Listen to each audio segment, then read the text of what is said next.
You need to have sabr when you read Al-Quran. Every deed that you do requires sabr. Your salat requires sabr. Your fasting requires sabr. Your tasbih requires sabr. Every deed that you do requires sabr. Well, Quran is no different. When you read Al-Quran, it requires sabr as well. And don't expect an effect to happen overnight. If Allah subhanahu wa ta'ala wills that, it happens. But what is expected from you is that you continue in your recitation of the Quran and you don't give up.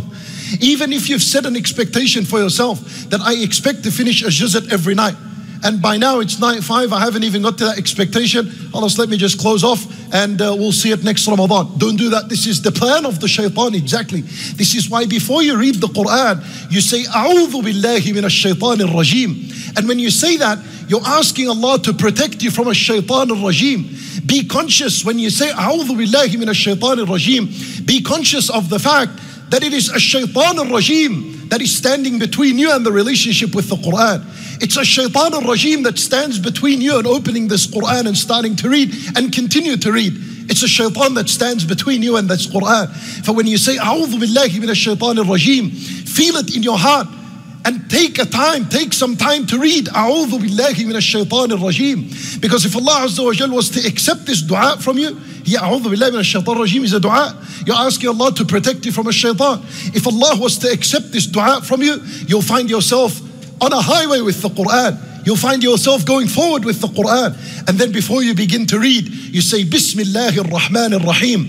In the name of Allah subhanahu wa ta'ala, the most merciful, the all merciful. When you read this name, Ar-Rahmanir Rahim, when you read this name of Allah, realize and understand, this is where you're going to find the rahmah of Allah. This is where you're going to find the mercy of Allah. And this is the garden of His mercy and the garden of His blessing. This is where the kindness and the compassion and the gentleness and the mercy is found within this book. And then you begin to read. And one very important tip that you're supposed to do as you read this Quran and begin to draw nearer and nearer to this Quran, convert every ayah into a dua. Convert the ayat you read into a dua. So when you begin and you say, Alhamdulillahi Rabbil Alameen, Ar-Rahman Ar-Rahim, and you realize and you understand that Ar-Rahman Ar-Rahim are two names of Allah Azza wa Jal, stop there. Or raise your hand and ask Allah Azza wa Jal to bestow His mercy upon you.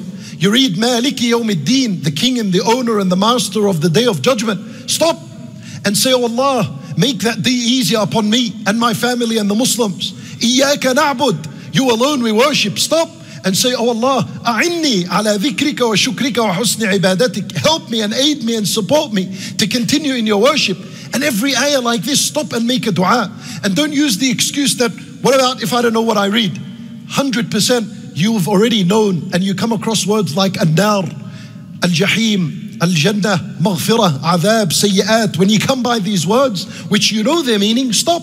Ask Allah Azza wa Jal for the paradise and ask Him for His mercy, ask Him for His forgiveness. Ask Allah Azza wa Jal when you read. This is how you begin to draw this relationship between you and the Quran. Why? Because when you read the Quran, this is Allah subhanahu wa ta'ala speaking to you.